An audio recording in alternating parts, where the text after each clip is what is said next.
Voy a sacarme. Apague la cámara, Laura.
Buenas noches a todos.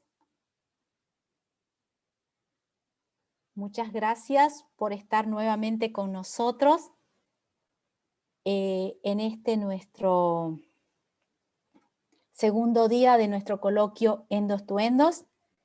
Agradecerles la participación que tuvieron ayer y esperamos que el día de hoy también podamos aprovechar y en nombre de la Sociedad Boliviana de Endocrinología, Metabolismo y Nutrición, darles la bienvenida y empecemos a trabajar. Para eso vamos a invitar a la doctora Mariela Sánchez, nuestra encargada del Comité Científico de la Sociedad Boliviana.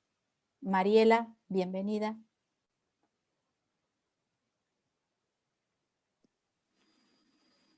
Gracias. Buenas noches a todos. Para mí es un placer, un honor volver a estar esta noche con ustedes. Realmente ayer nos sentíamos felices porque este es un logro de todos los endocrinólogos que hacemos un esfuerzo por estar juntos y facilitar nuestro aumento de conocimientos, mejorar siempre nuestro trabajo. Entonces, quisiéramos iniciar la discusión de caso clínico.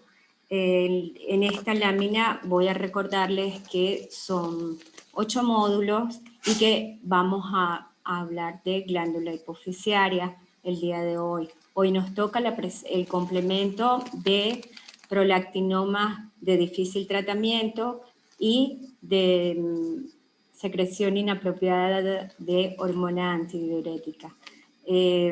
Para iniciar la discusión, quiero invitar a la doctora Laura Mazzocato, quien nos va a hablar de prolactinomas, la siguiente, por favor. Atrás, disculpen.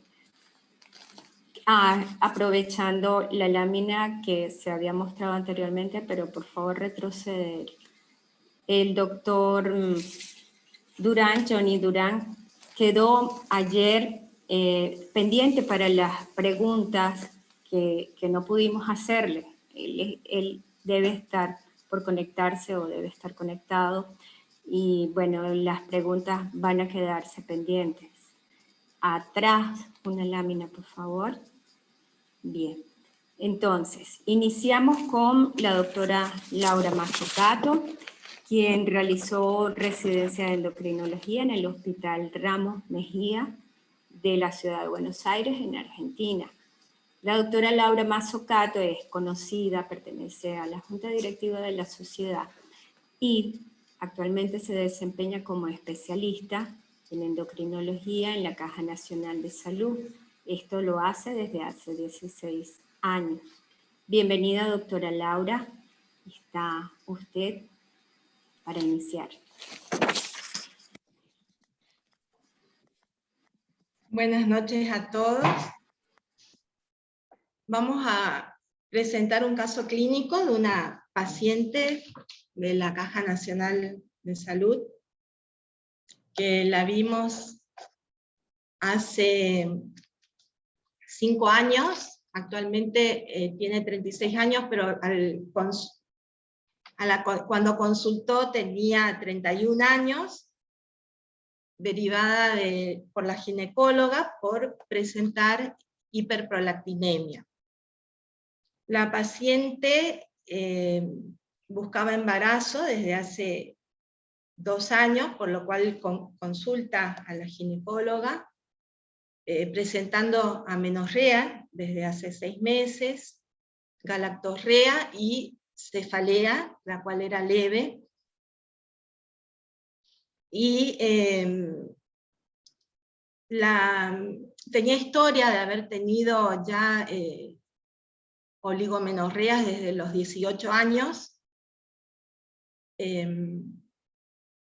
y concurre a la consulta cuando tenía 31 años, presentando una talla de 154 centímetros, el peso de 70 kilos, el índice de masa corporal era de 29 kilos por metro cuadrado, la presión 90-60, la frecuencia cardíaca de 60 por minuto. Al examen estaba clínicamente eutiroidea, se evidenciaba que tenía galactorrea, y no presentaba trastornos en el campo visual por confrontación. Traía un laboratorio de agosto del 2015 con una prolactinemia de 244 nanogramos por mililitro, con un valor normal superior de hasta 25. La siguiente. Se le realizó un estudio de resonancia magnética nuclear de la silla turca con gadolinio, que evidenciaba una masa ovalada, hiperintensa en T1 e hipointensa en T2, sin compromiso del quiasma óptico, con un diámetro de 22 milímetros, ¿no? Este es el frente y estas son las imágenes del perfil, en los que se evidencia la masa compatible con un macroadenoma hipofisario. La siguiente.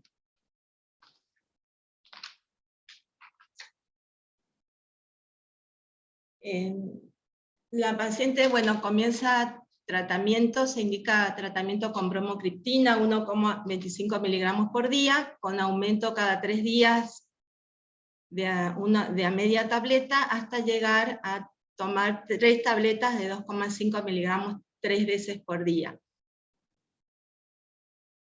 La paciente no puede presenta intolerancia a la bromocriptina, no realiza el tratamiento y persiste con amenorrea y galactorrea, retornando a la consulta en abril del 2016 con sus laboratorios, los cuales evidenciaban una prolactinemia de 200 nanogramos por mililitro,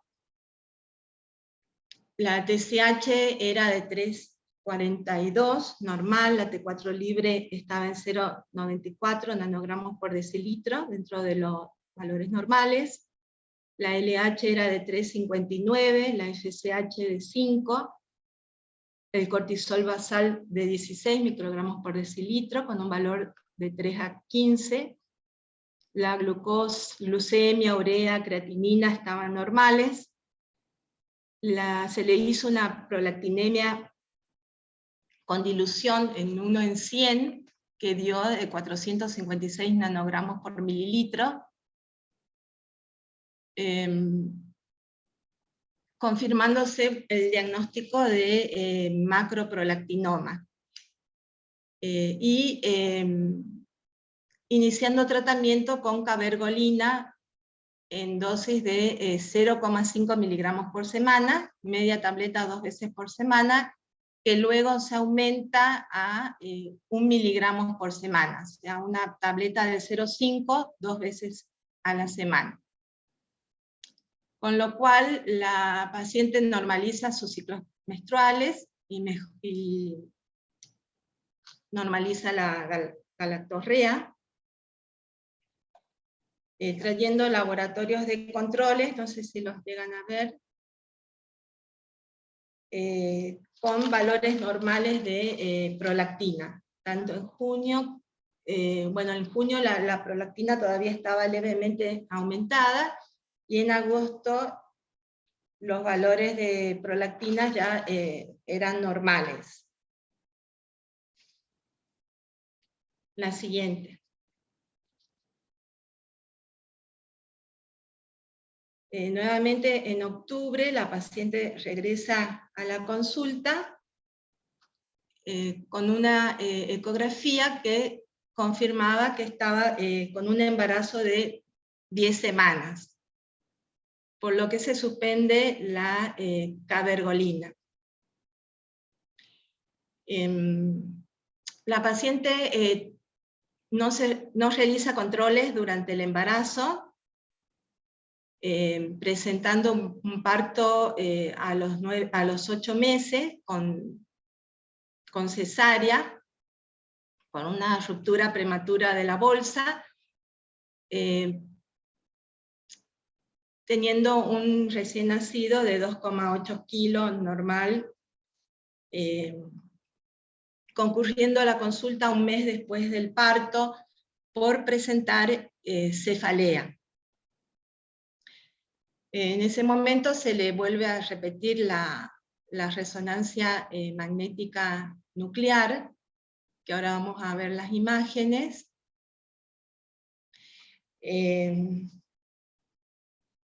Bueno, ahora este es el control que se hizo del campo visual durante el embarazo, en el cual no presentaba alteraciones del campo visual.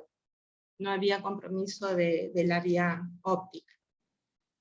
En la resonancia, a ver la siguiente.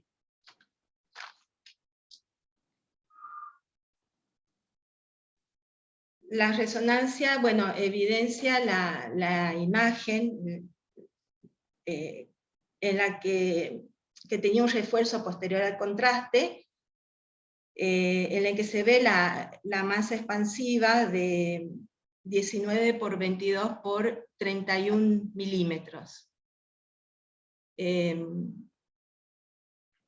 Evidenciándose un aumento del tamaño de 22 a 31 milímetros, ¿no? el diámetro mayor. Y deprimía el piso de la silla turca con erosión de la cortical, ¿no? O sea, hubo un crecimiento de la masa durante el embarazo. La siguiente.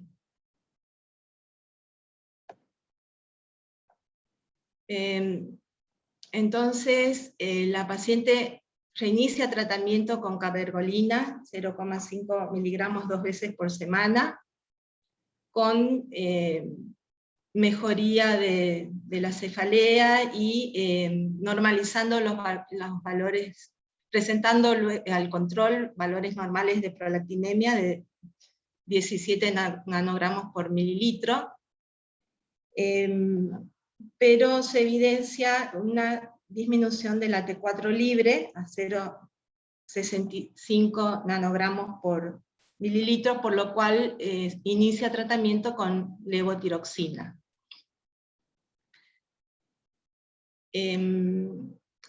En noviembre la paciente suspende nuevamente el tratamiento por presentar otro embarazo, un segundo embarazo, no realizando tampoco controles. Tuvo un parto con cesárea a término, con un recién nacido de 3,5 kilos. Y nuevamente presenta un tercer embarazo el 20 de octubre del 2020, en el que también es por cesárea, con un recién nacido a término de 3,4 kilos, y en el que se realiza ligadura de trompas.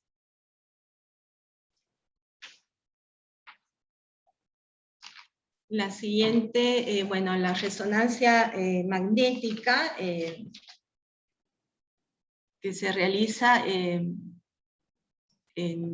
luego del parto, fue después, ¿no? Una semana después del parto,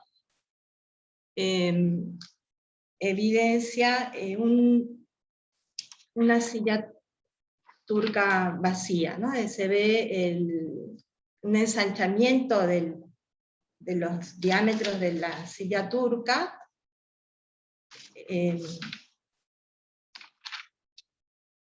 los diámetros de la silla turca eran de 15, las informa como de 15,6 por 13,3 milímetros, con el espacio celar lleno de líquido cefalorraquídeo, sin compromiso del quiasma óptico,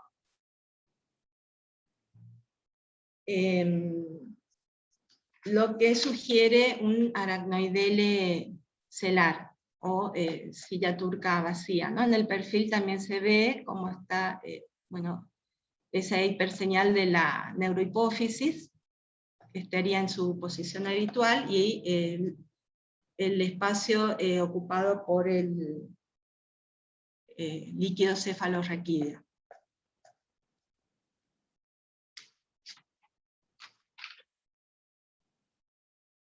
Están pendientes los resultados de laboratorio de la paciente.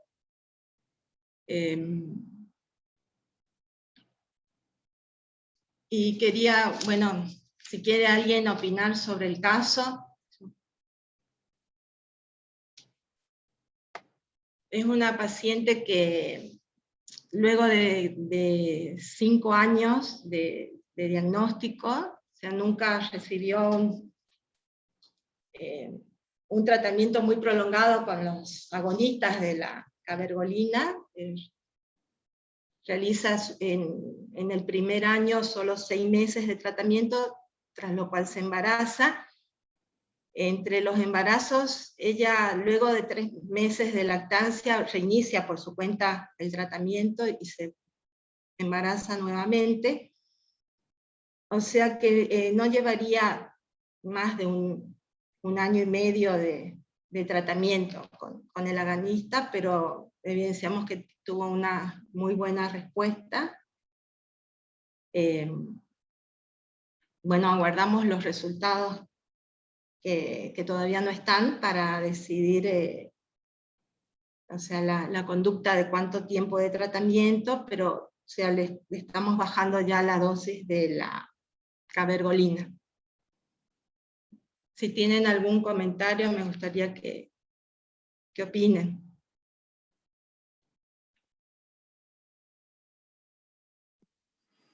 Laura, discúlpame, yo no escuché bien el tamaño del tumor. ¿Lo puedes repetir, por favor? Sí, en la primera resonancia el tamaño era de 22 milímetros, el diámetro mayor del adenoma. En la segunda resonancia, luego del parto, el tamaño aumenta a 31 milímetros, el diámetro mayor. Y en esta última resonancia ya no lo vemos al tumor, sino la silla turca vacía. Pero sí está ensanchada con el aracnoidocele supracelar.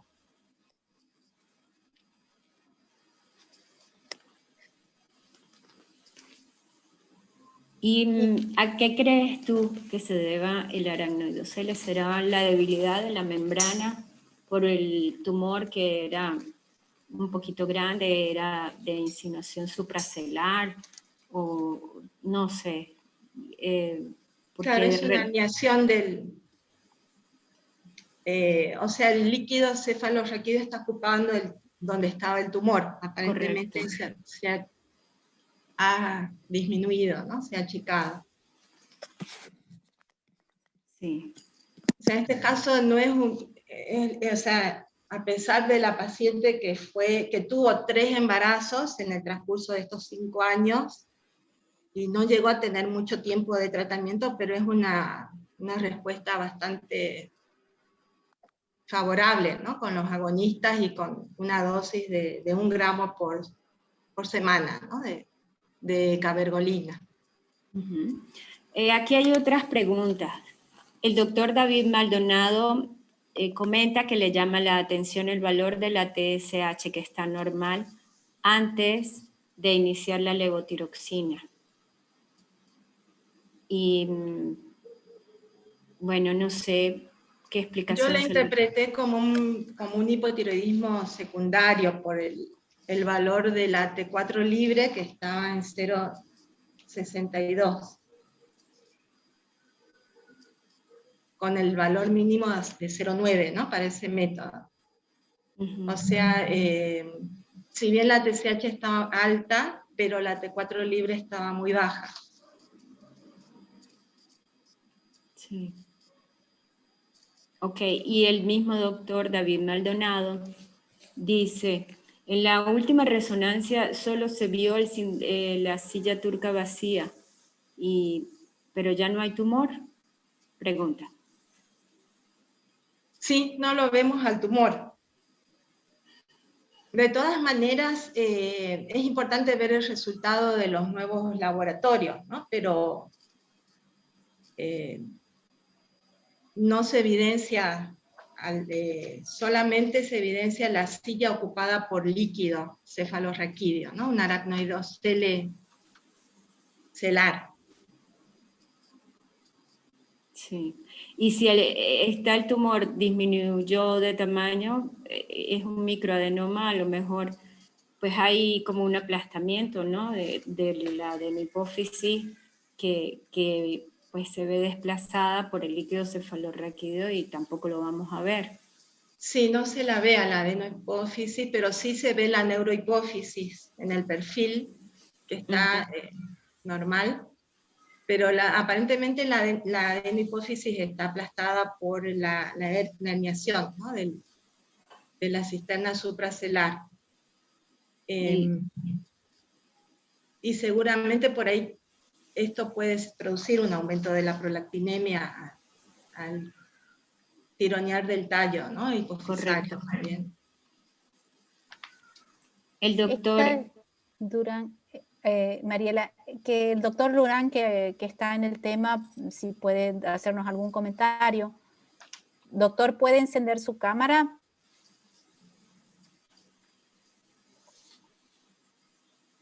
Hola. Hola. Sí, doctor, lo escuchamos. Ya. Doctora, lo que no entendí bien, si me podría repetir, por favor, es después de la cesárea hubo un deterioro de la de la tumoración y de la prolactina. ¿Siguió un tratamiento todavía la paciente? ¿Y cuál fue el resultado del tratamiento? Por favor, esa partecita no entendí. O sea, cuando inició el tratamiento, antes del primer embarazo, inició el tratamiento y luego de los 6 meses de tratamiento se embaraza. Llega a las 10 semanas, recién suspende el tratamiento a las 10 semanas de embarazo, y durante o sea, después del primer embarazo, presenta cefalea, que no tenía anteriormente, presenta cefalea, y en la resonancia se evidencia un aumento del tamaño del tumor. Aparentemente fue el embarazo que produjo el aumento del tamaño tumoral. La paciente solo tuvo 3 meses de lactancia y reinició la cabergolina luego del primer embarazo. Y en ese año que estuvo en tratamiento presenta mejoría sintomática con valores normales de prolactina, pero no se llega a repetir la resonancia hasta después se pierde de la consulta por lo menos 2 años, que yo supongo que fueron el 2019 y el 2020, cuando hubo los problemas de los paros y la cuarentena. Y durante esos 2 años tiene un embarazo en el 2019 y otro embarazo en el 2020, sin controles, llegando recién ahora, a comienzos de año, trayendo el control de su resonancia, que fue de fin del año pasado, ¿no? Después del último parto. Sin embargo, ya en esa resonancia ya no se ve el tumor.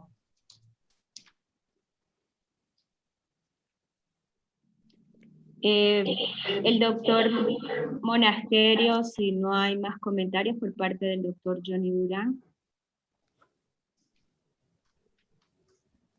Correcto. Ok, continuamos con las preguntas. El doctor Eric Monasterio pregunta que ¿a qué tiempo después del puerperio se reinicia el tratamiento con la cabergolina? Generalmente después de 3 meses de lactancia. Suspende lactancia después de 3 meses. Ella, como hizo en el primer embarazo, se automedicó en el segundo y en el tercero. O sea, se embarazó, suspendió el medicamento y luego de los 3 meses del parto se inicia nuevamente tratamiento. Yeah. Eso fue en el 2019 que tuvo el segundo embarazo y en el 2020 que tuvo el tercero. Y ya decidió hacerse ligadura, ¿no? de trompa. Claro. El doctor David Maldonado dice que se sugiere suspender la cabergolina para medir la prolactina y decidir si se continúa con el tratamiento o no. Seguramente yo creo que fue una evolución muy rápida, ¿no? Entonces, igualmente, si bien ya lleva 5 años, el tratamiento no lo hizo ni 1 año y medio, ¿no? Pero podemos suspenderla porque ya no se ve el tumor, ¿no? Y sería ver cómo la parte clínica, cómo va el tema de sus ciclos menstruales, la lactorrea. Actualmente la paciente está asintomática, ¿no? Con ciclos regulares, no presenta cefalea ni galactorrea. Ok. Creo que con eso quedaría respondida la pregunta del doctor Juan Carlos Valenzuela, quien decía que cómo iba a seguir el caso, qué dosis y cuándo se suspendería la cabergolina. De acuerdo. Laura, bueno, interpretamos de que el tumor durante el embarazo se hipervascularizó y después hubo probablemente una isquemia, aunque no es muy frecuente, o sea, que esto suceda, porque en realidad ha crecido y otra vez ha vuelto a destruirse, digamos, ¿no? A disminuir. Entonces sí, obviamente lo que dice el doctor Maldonado es muy cierto. habría que suspender la carbegolina para ver realmente cómo está y evaluar los otros ejes también, porque tienes una T4 libre de 0,6, pero creo que No hay no vi que controles no hay controles la de parte los tiroidea. otros, sí, y de los otros ejes también, digamos, ¿no? Sí, tiene controles de antes de su embarazo, pero sí, están solicitados todos los controles de cortisol. Y, la IGF-1 no se la pudo hacer, pero está pendiente también. Y bueno, ver también la parte tiroidea, ¿no? Si bien está asintomática realmente. ¿Y continúa con cefaleas, Laura? Porque... No, ¿no? Ya no no. tienen... Ah, perfecto. La cefalea al comienzo, antes eran muy leves, pero después del primer embarazo se hizo más intensa, pero sin ningún signo de foco ni de hipertensión endocraniana. Igualmente, o sea, la única causa era el aumento del tamaño, ¿no?, del tumor. Bien, bien. Doctora Laura, una pregunta. ¿Todavía sigue la paciente con la levotiroxina? La paciente se pierde de la consulta y quedó en traer los resultados, pero hasta ahora no los trae. Pero yo quería suspenderlo luego de ver los resultados del laboratorio, ¿no? Están pendientes, yo creo que va a llegar esta semana con los resultados para ver cómo está el resto del eje, para ver si lo podemos suspender, ¿no? Sí, gracias. Yo pienso que es más ya el manejo del síndrome de silla turca vacía que tiene, realmente, que el prolactinoma en sí. Yo creo que se resolvió el problema, ¿no?, de infertilidad que tenía, y la masa ya no se la ve, aunque queda el aracnoidocele, ¿no?, que eso... Correcto. Que hay que hacerle seguimiento. Hay que hacer seguimiento, sí, sobre todo por la función hipofisaria, ¿no? Así es, sí. ¿Alguna otra pregunta o comentario de nuestros participantes o panelistas?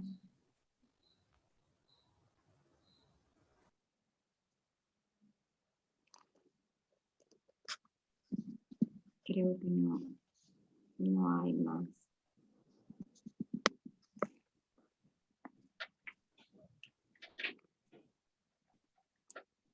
Vendría el doctor Johnny.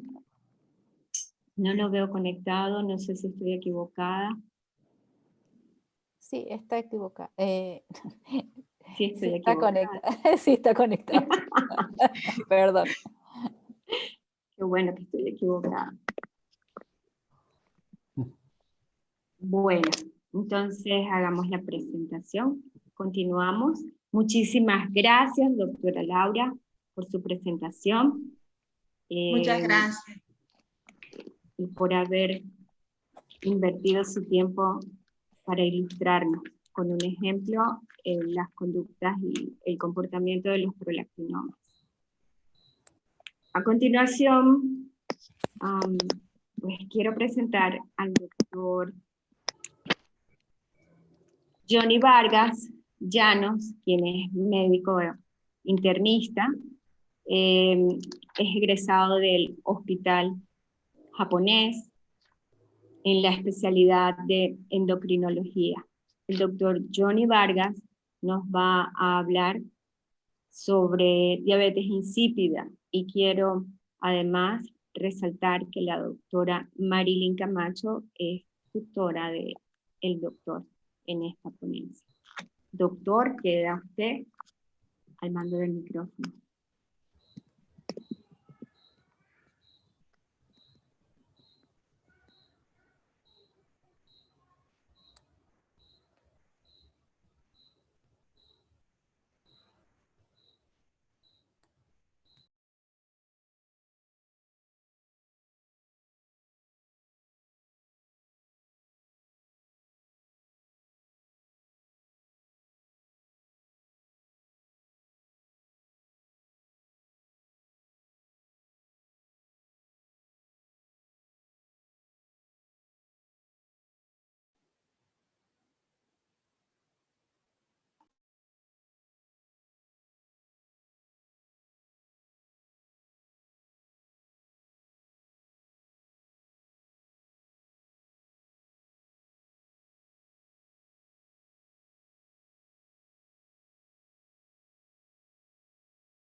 Bien, mientras que se conecta el doctor Johnny Vargas, quisiera aprovechar el tiempo en espera para que le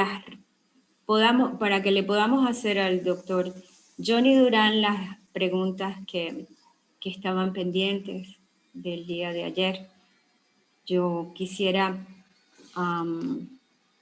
por ejemplo, preguntarle al doctor Johnny Durán si en su experiencia profesional han podido manejar este tipo de trastornos en pacientes hospitalizados y en qué porcentaje de frecuencia Sí, sí, ya se conectó el doctor Johnny Vargas. Ahorita estoy en eso. Johnny Fernández.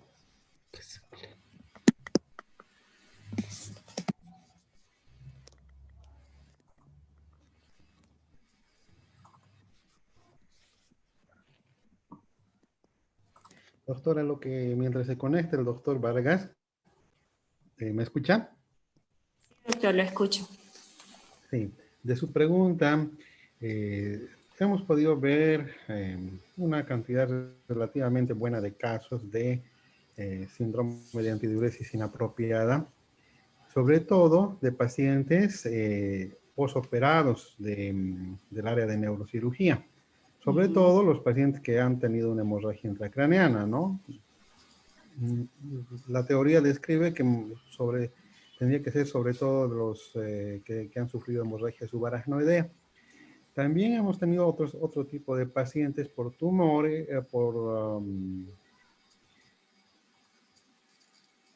infecciones.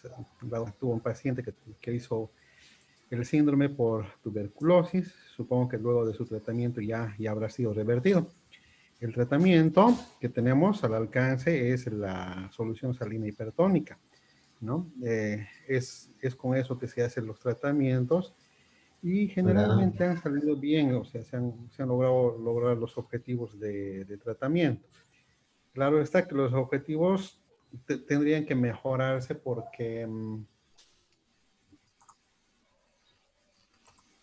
tendría que haber una normoleptina inclusión y muchos pacientes ya no han regresado por ese motivo.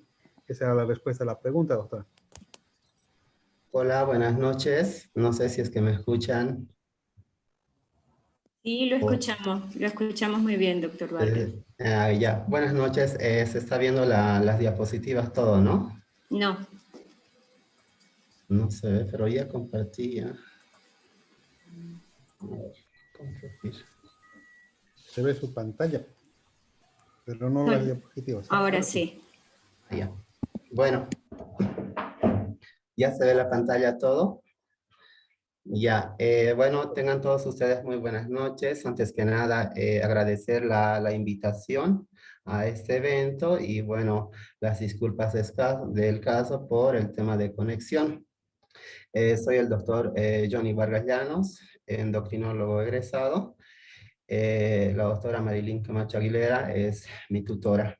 Bueno, el tema que voy a hablar el día de hoy es un caso clínico de diabetes insípida y vamos a hacer una pequeña revisión bibliográfica de la misma. Comenzamos.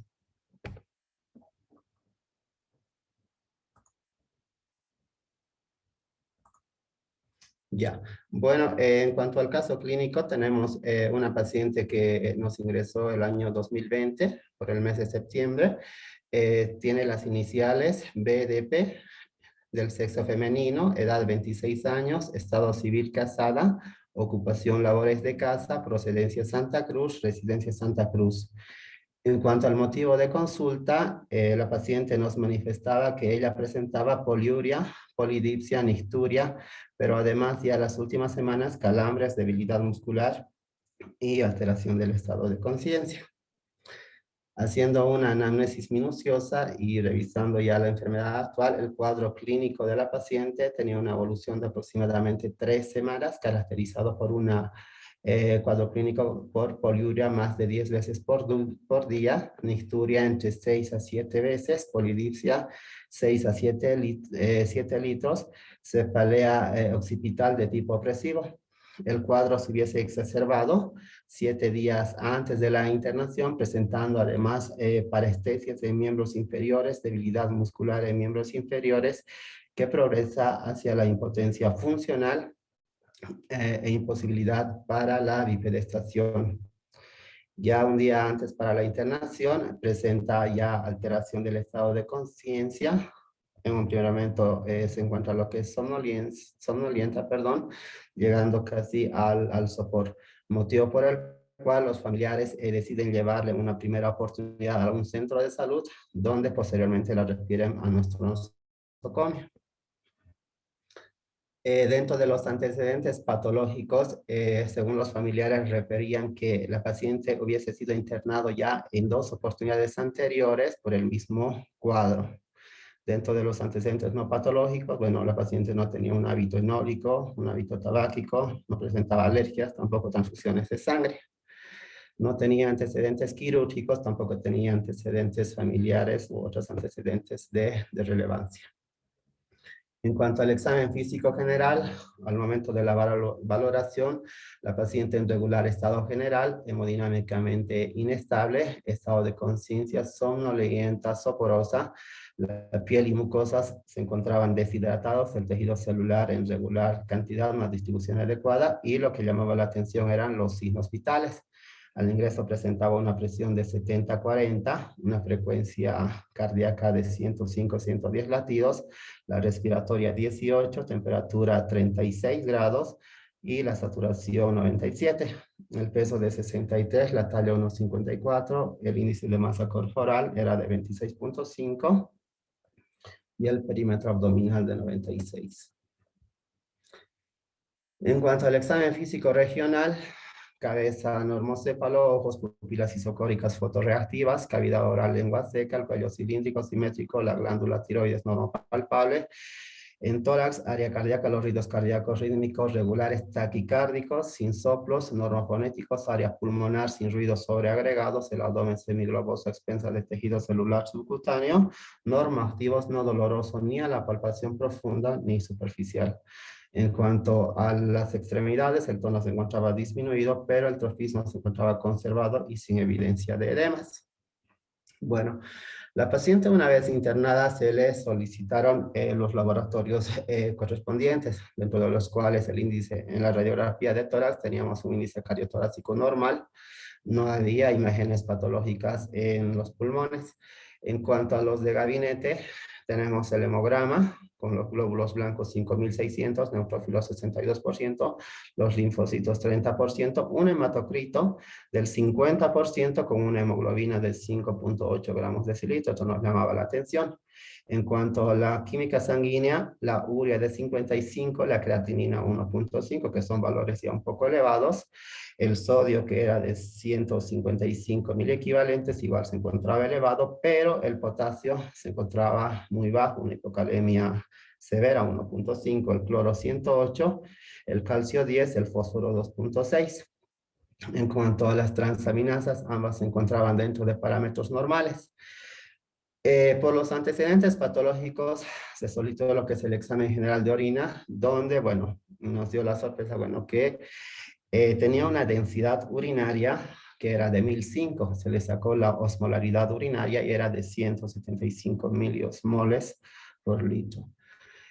En cuanto a la química sanguínea, la glucosa 94, se le sacó la osmolaridad efectiva que era de 315, el magnesio de 1.5, LDH y CPK, ambos nos encontraban elevados, ¿no? Entonces, esos son los laboratorios que nos llamaban la atención. Y bueno, con todo lo anteriormente ya nombrado, llegamos lo que es a los diagnósticos de síndrome poliúrico, una diabetes insípida y una rhabdomiólisis. En cuanto al tratamiento y evolución de la paciente, durante su internación se le realizó la hidratación correspondiente, se le realizó la reposición y las correcciones hidroelectrolíticas. Posteriormente se inició la desmopresina spray intranasal, 10 microgramos cada 12 horas. y bueno, tuvimos lo que es una evolución favorable, ya que a los 3-4 días la paciente prácticamente ya había disminuido los síntomas, había una completa mejoría, había disminuido la poliuria, la polidipsia, mejoró lo que es la debilidad muscular, y desde el punto de vista laboratorial, la densidad urinaria, que en un primer momento era de 1005, subió lo que es a 1015, 1020, lo mismo que la osmolaridad plasmática, la función renal se recuperó, y bueno, igual la CPK, el LDH volvieron a parámetros normales, ionograma y función renal también. Bueno, eso en cuanto al caso clínico. Ahora, haciendo una revisión, digamos, de este tipo de alteraciones, es importante tomar en cuenta los trastornos poliúricos, las alteraciones del sodio relacionados con la hormona antidiurética. Y dentro de esto tenemos que hablar acerca de la diabetes insípida. Importante es hablar del tema. ¿Por qué? Porque las disnatremias, por una parte, son trastornos frecuentes asociados que tienen una importante comorbilidad. Tenemos que hablar tanto que la hipo como la hipernatremia son reflejos de los trastornos en la regulación del agua y no así del sodio. Así, la premisa fundamental para manejar estas alteraciones es recordar que el sodio es un reflejo de la osmolaridad del líquido extracelular. La osmolaridad nos va a indicar cambios en las concentraciones del agua y la cantidad total de sodio. Y eso nos va a determinar la cantidad total del líquido extracelular. Cambios en la osmolaridad plasmática de 1%, entonces van a generar grandes cambios. Ahora bien, también es importante hablar de la hormona antidiurética, porque vamos a ver que cuando se producen pequeños cambios en la osmolaridad plasmática en un 1%, entonces ya sea hacia arriba o hacia abajo, va a producir un aumento de secreción o disminución de secreción de la hormona antidiurética. Sabemos que esta hormona antidiurética o vasopresina tiene un papel fundamental a nivel renal para la concentración del agua, ya que va a actuar a nivel de los receptores B2 favoreciendo la reabsorción del agua. Entonces, de ahí vamos a ver que la hormona antidiurética va a modificar tanto la densidad como la osmolaridad urinaria, tomando en cuenta que esta se maneja entre 280 a 295 miliosmoles por kilogramo de agua. Vamos a ver que cuando aumenta lo que es la osmolaridad mayor a 295 milosmoles, entonces aumenta la secreción de la ADH. Y cuando baja la osmolaridad por debajo de 280, entonces va a disminuir la secreción. Entonces, ¿a qué conclusión llegamos? A que variaciones en un pequeño porcentaje van a modificar la secreción. ¿Y por qué hablamos de la hormona antidiurética? Vamos a ver que la hormona antidiurética va a ser un factor determinante para la presentación de estos tres síndromes: la diabetes insípida, el CIAD y el síndrome cerebro perdedor de sal. Algo muy en común que tenemos que tomar en cuenta de estas tres patologías es que van a tener una etiología común, ya que la mayoría de estas van a deberse a patologías neurológicas, lesiones tumorales, traumatismos cráneoencefálicos, hematomas o de repente accidentes cerebrovasculares, ya sea isquémicos o hemorrágicos, infecciones del sistema nervioso central, o se van a presentar secundaria a las cirugías a nivel del sistema nervioso central. Pero vamos a ver también que existe un pequeño porcentaje que se llegan a presentar de forma idiopática, ¿no?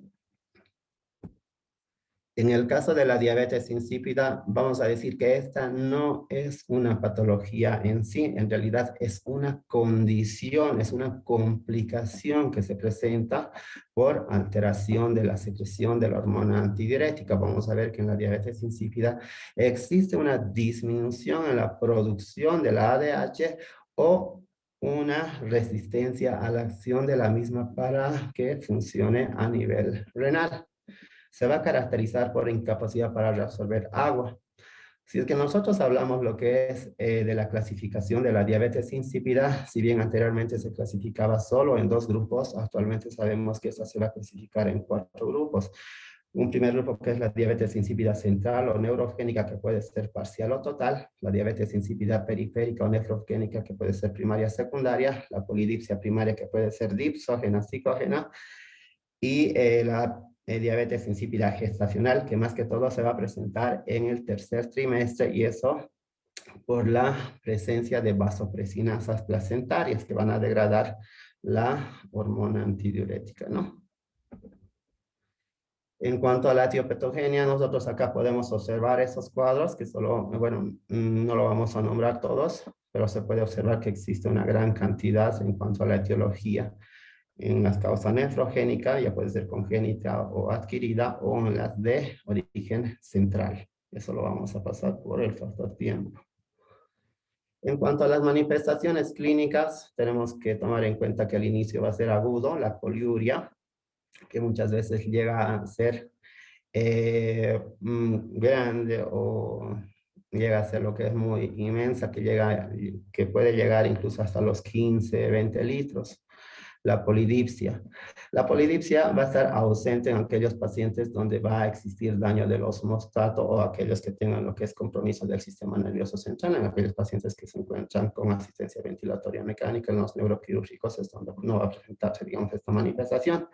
La pérdida de peso, y dentro de los laboratorios la hipernatremia, es decir, el sodio mayor a 150 miliequivalentes. Pero en aquellos pacientes que se encuentran conscientes, que todavía pueden consumir lo que es por vía oral, entonces vamos a encontrar sodios que van a estar dentro de parámetros normales. Algo muy importante es la hiperuricemia y la deshidratación, ¿verdad?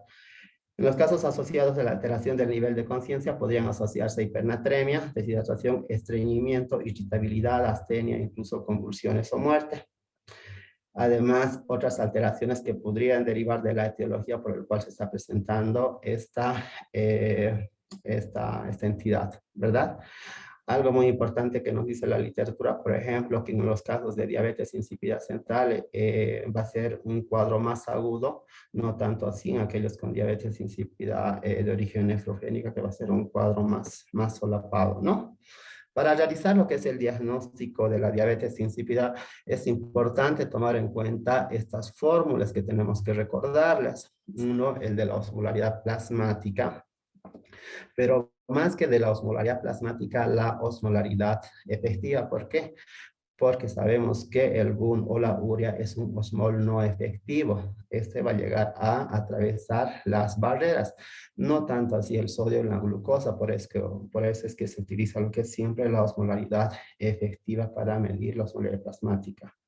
Después es importante recordar también la fórmula de la osmolaridad urinaria, que una forma simple de realizarla es viendo o restando la densidad urinaria del examen general de orina, que puede ser 1010, 1005 o 1003, a la densidad del agua, y ese resultado multiplicarlo por 33. Acá tenemos un ejemplo, por ejemplo, tenemos un examen general de orina que nos daba lo que es 1010, lo restamos con la densidad del agua y lo multiplicamos y tenemos una osmolaridad urinaria de 350 milimoles por kilogramo. O también pudiésemos pedir tanto el sodio, potasio urinario, pero esos son ya laboratorios que a veces no se cuenta, digamos, en el hospital. También es importante saber caracterizar a los pacientes, todo aquel paciente que presenta poliuria, ¿verdad? Entonces tenemos que clasificarlo, si es que es una poliuria acuosa o si es que es una poliuria osmótica. Y eso vamos a hacerlo en base a la osmolaridad urinaria. Cuando la osmolaridad urinaria es menor a 150 miliosmoles, entonces más probable es que hablemos de una diabetes insípida. Pero cuando la osmolaridad es mayor a 300, nos encaminaríamos a un síndrome cerebro perdedor de sal. Acá tenemos lo que es un algoritmo que hemos elaborado en el servicio de endocrinología de mi hospital, donde vemos lo que es los antecedentes patológicos, vemos lo que es la clínica con la cual presenta y solicitando los laboratorios que creemos que son importantes.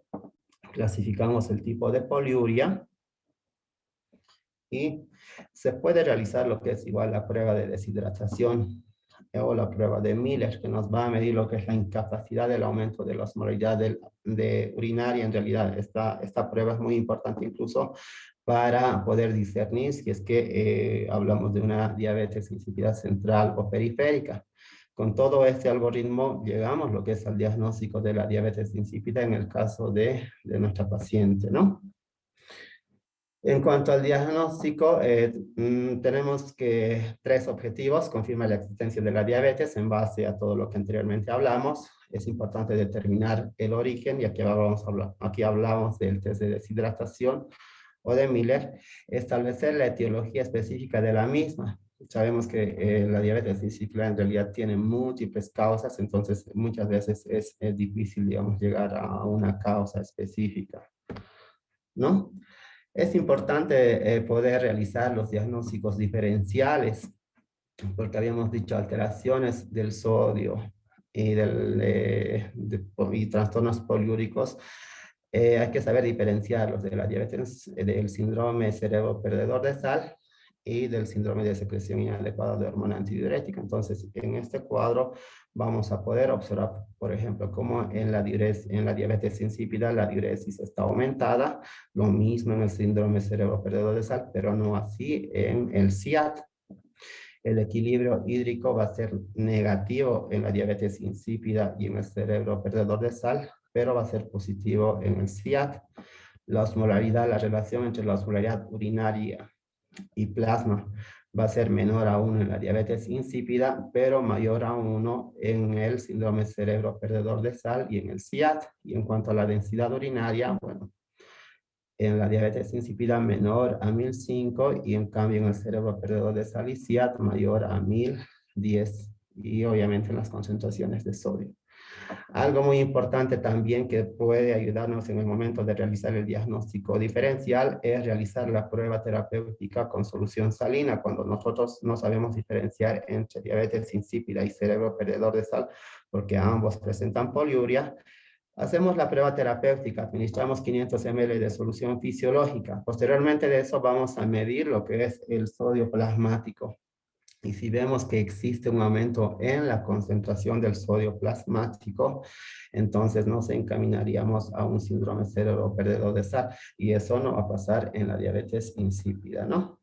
En cuanto al tratamiento, es importante realizar lo que es la hidratación, devolver lo que es todo lo que se ha perdido, restaurar, volver lo que es a la homeostasis osmótica.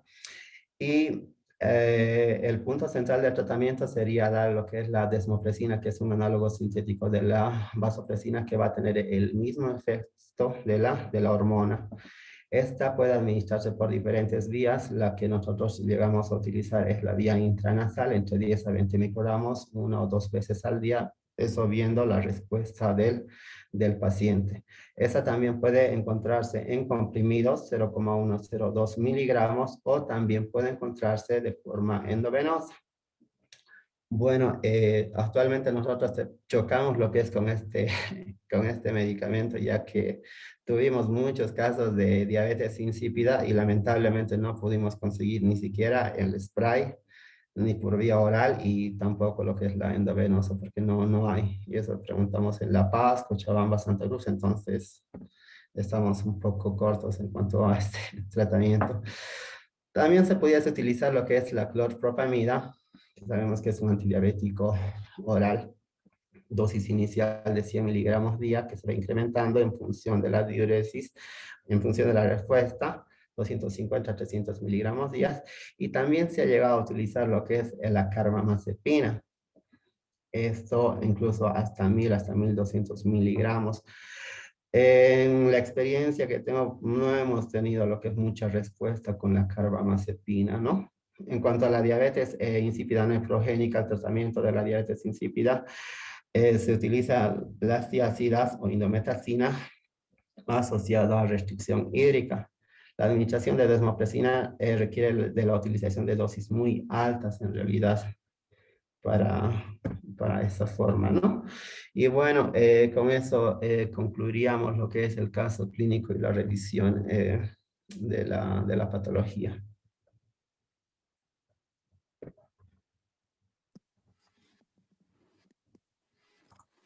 Bien, gracias doctor por su intervención.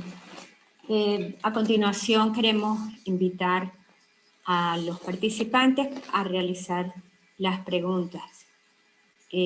También invitar a la doctora Marilyn Camacho, Miguel Vázquez, doctor David Maldonado de La Paz, el doctor Antonio Aliz de Cochabamba, para que podamos discutir entre todos este tema. Les invito a participar y si pueden encender sus cámaras, sería muy bueno.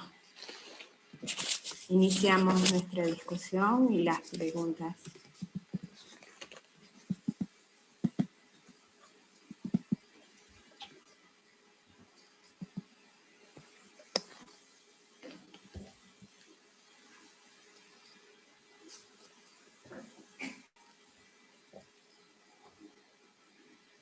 Doctor Antonio Aliz, creo que está en sala. ¿Algún comentario?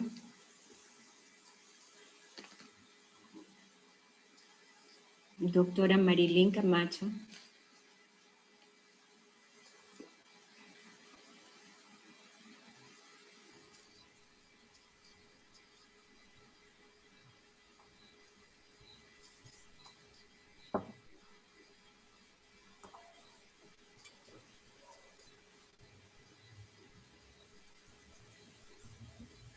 Hola.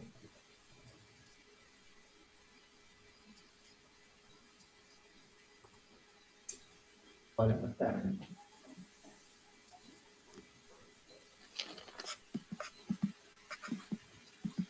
Ah.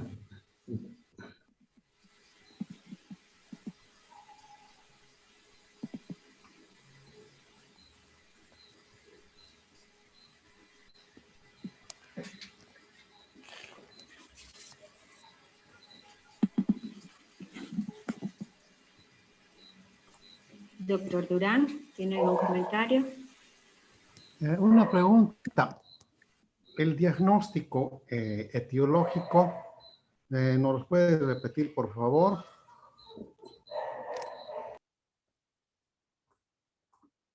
Ya. Bueno, en cuanto al diagnóstico etiológico, en el caso de la paciente, como bien dije anteriormente, la diabetes insípida tiene múltiples causas. Y gran parte de esas causas es de origen idiopático. En realidad, muchos estudios no lo hemos podido realizar en el caso de la paciente, o sea, los necesarios, porque, bueno, no contábamos lo que es con los medios. Y, bueno, al aplicar lo que es la desmopresina, bueno, hubo una excelente respuesta y, bueno, lo que nos dice lo que es la teoría, cuando existe un aumento de la osmolaridad mayor al 50%, bueno, hablamos de una diabetes insípida central completa. Entonces una diabetes insípida central completa, pero la etiología no la pudimos, digamos, determinar. Buenas noches, ¿me escuchan? Sí, hasta ahora se le escucha. Lo que pasa es que este fue un caso que se lo hizo en plena pandemia, ¿verdad? Septiembre del 2020. Nosotros en el hospital no tenemos resonancia, solamente tenemos la tomografía y no se pudo hacer porque en esa época nosotros, el hospital estaba más dedicado a COVID que a otra cosa. Entonces el trasladar a la paciente era un problema.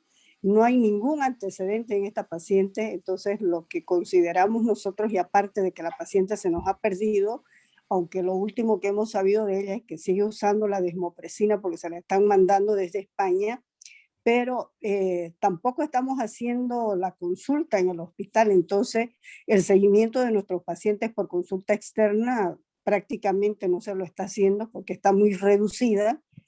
Entonces nosotros confiamos, como tenemos el teléfono de la paciente, una vez que en abril se supone que volvemos con la consulta, llamarla, ver y determinar la causa, aunque nosotros la hemos puesto como una diabetes insípida central idiopática, pero como te digo, no se pudieron hacer las cosas por ese motivo. Doctora Camacho, soy David Maldonado de La Paz. Hola David, ¿cómo estás? Una consulta. ¿Se le pudo hacer una radiografía de cráneo tal vez? No pudimos hacer nada, David, porque nosotros en esto lo único que estaba funcionando era la tomografía, la radiografía de tórax y el tomógrafo para la parte de COVID. Entonces, por ese motivo es lo que nosotros no hicimos eso. ¿Está bien?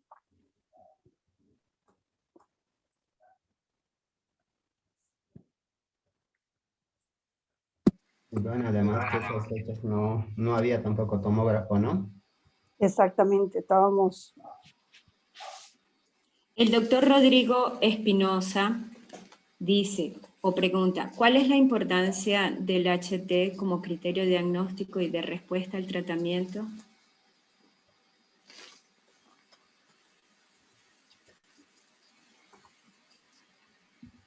¿La puedes repetir la pregunta? Claro. ¿Cuál es la importancia del HT como criterio diagnóstico y de respuesta al tratamiento?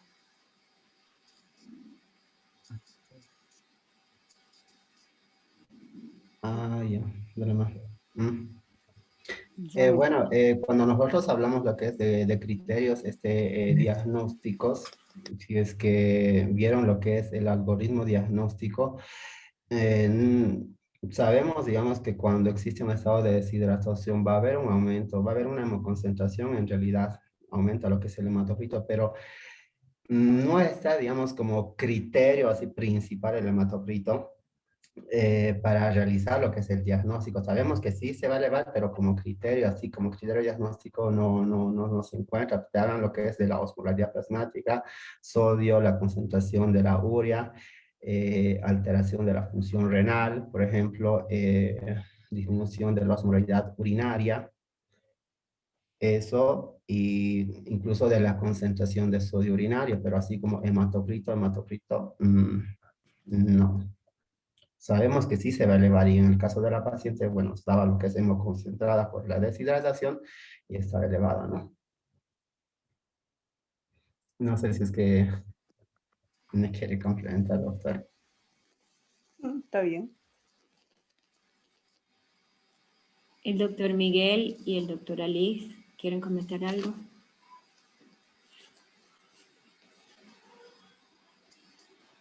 El doctor Ezequiel Flores dice, en este caso, ¿cómo se determinó la etiología central?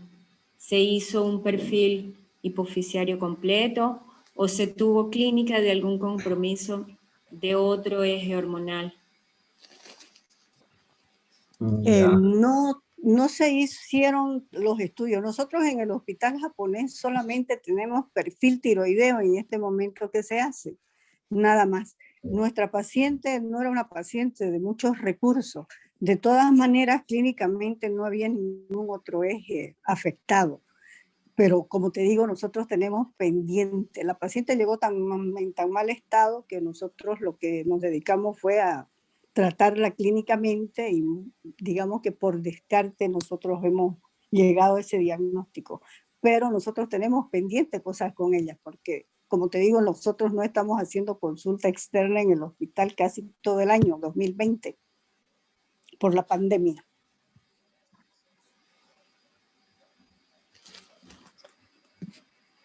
¿Alguien más quiere participar?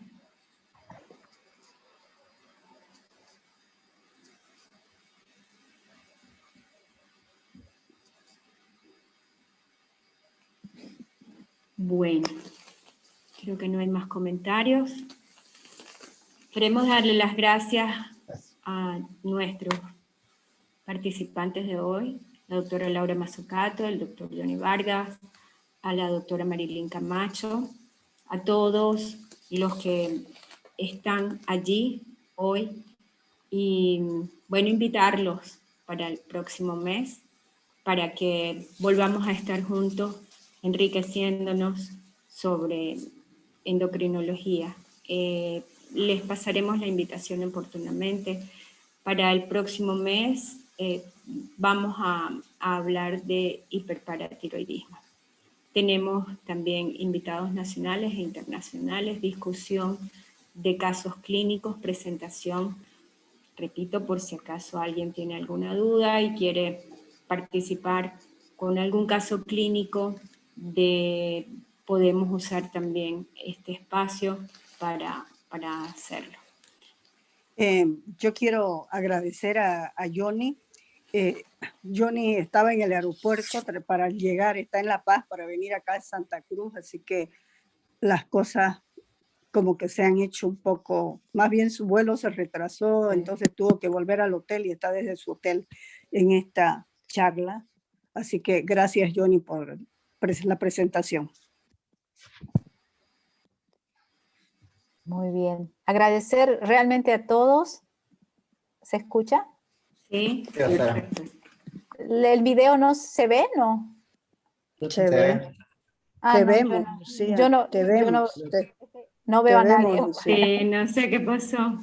Bueno, agradecerles a todos y bueno, este espacio realmente es nuestra oportunidad de oro que tenemos de hablar entre todos y crecer entre todos.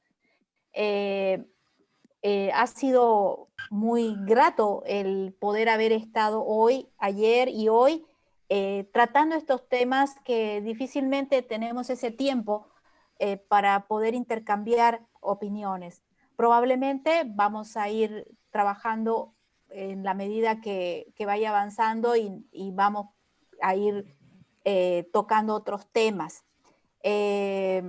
Nos gustaría tener retroalimentación de todos ustedes, si les ha gustado, si quieren que implementemos alguna otra modalidad, porque podemos implementarlo para los distintos simposios. Avisarles del próximo Endos to Endos que va a ser en abril, aprovecharlo al máximo. Vamos a tocar un tema que para todos es importante, es hiperparatiroidismo primario. Nos van a dar todas las novedades, nos va a hablar la doctora Silvia Di Gregorio, que es una médica especialista en metabolismo óseo. Es argentina, pero ahora está residiendo, es un peso pesado en metabolismo óseo y ahora está trabajando en España.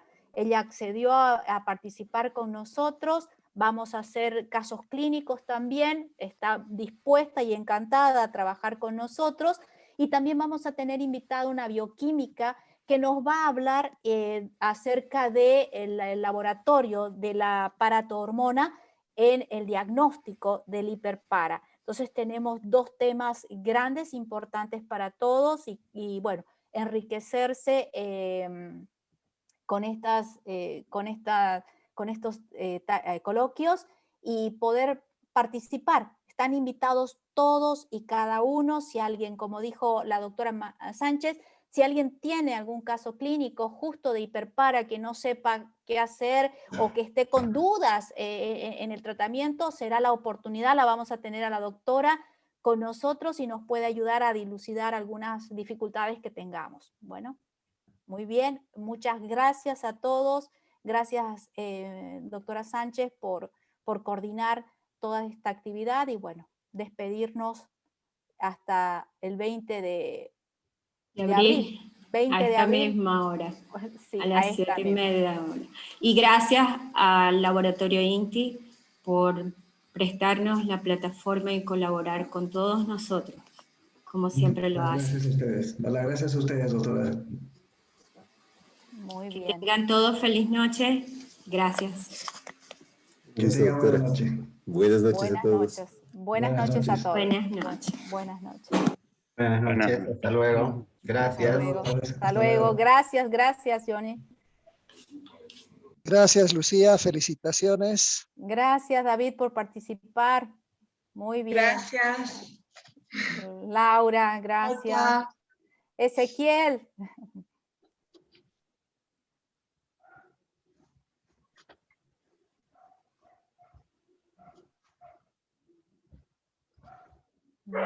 Buenas noches a todos.